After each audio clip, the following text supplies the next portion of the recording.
Election day is, of course, Tuesday, with voters choosing new mayors to lead both Minneapolis and St. Paul, city council members as well. Early voting is already underway in both cities, and turnout was brisk at this polling place in St. Paul yesterday.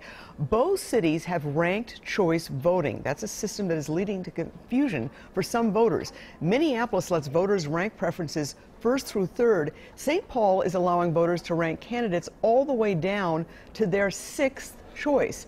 Professor David Schultz of Hamline University has written extensively on ranked choice voting and joins us now. Thank you so much for coming in. You're welcome. All right. 6 choices for mayor and council. I mean, it just seems a little wacky. What is this system, and why are St. Paul and Minneapolis using it? Okay, first off, what ranked choice voting is, it allows people to sort of say, this is my first choice I want for mayor or city council, second choice, third choice, et cetera, et cetera. And the reason why both cities have adopted it is there's several arguments ranked choice voter advocates give. A, that it encourages more candidates to run, or more choices for parties, more choices for voters, and it ensures, at least in theory, that anybody who wins the election gets at least 50% or more of the vote. And so this is a sample ballot here. Exactly. So right, it's the first choice, second, and third. Right. But six choices in St. Paul. They think it's going to take 4 days to get the results. Yeah. Well, two things. First off, I would be surprised if most people have 6 choices. I doubt they will. Many people might complain and say they don't have 2 or 3 choices, something like that. But I think it'll be tough to come up with 6 choices here. I mean, one of the things that we have seen in Minneapolis in the past is that it does take several days with ranked choice voting to actually count up all the ballots. And it'll be the same thing in St. Paul, because I don't think either of them are going to produce outright winners on the first round at this point.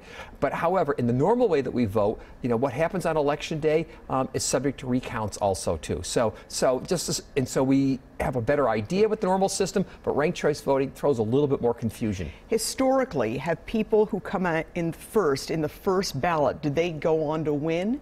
So far in Minneapolis, it's always happened that way. In the 2 previous cycles, that the first choice or the first round winner for all the elections has turned out to win the election, eventually after we've gone through all the ranked choice voting.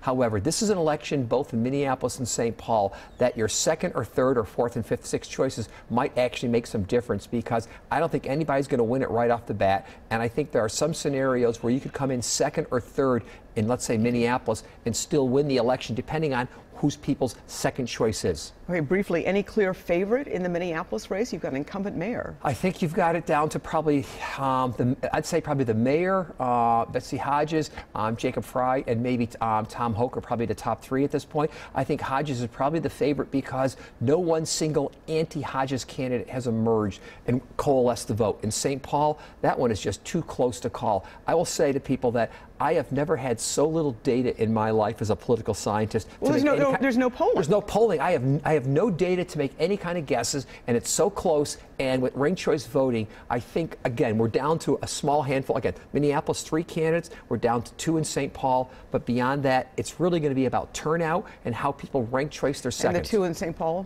Yeah, 2 in St. Paul are going to be Carter and Harris. All right. Let me ask you about the big development this week in the Russia investigation, the indictment against Paul Manafort, and also the guilty plea by George Papadopoulos. Which one is a bigger deal, in your opinion? The guilty plea by Papadopoulos, and I think that's important for a couple of reasons. First, it validates the Bob Mueller investigation that some crime had been committed. Second, the fact that he has already admitted, that as Papadopoulos, that he actually, did lie about his involvement with Russia, establishes the fact that, guess what, there is some connection there. And 3, the fact that he took a guilty plea means what? He has probably done a plea bargain, and therefore we may see more indictments come down the line. You think he's cooperating? I think he's cooperating. I think this is going to be a long fall and winter for Trump. But also, more importantly, with Manafort's indictment, that's going to be meaning what? A trial occurring sometime next year, what? In the middle of the 2018 election cycle. And if there are more indictments, it's going to go all through 2018 and perhaps to the rest of the Trump presidency. All right.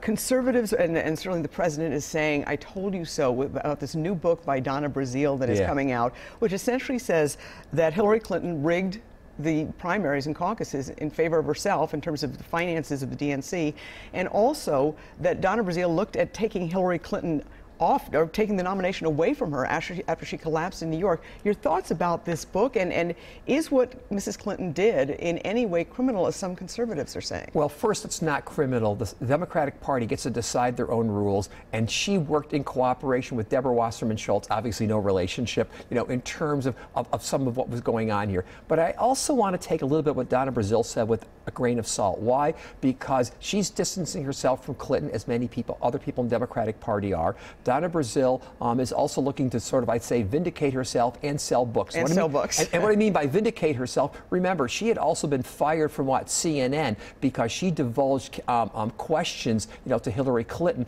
during the campaign. So take a lot. Debate questions. Debate questions. So take a lot of this with what? People vindicating their reputations, people trying to sell books, people now saying, I'm going to walk away from losers. If Donna Brazile really thought Clinton was such a bad candidate last year, she should have done something. She's now trying to save herself. All right. Professor David Schultz, always a pleasure. Thank you so much.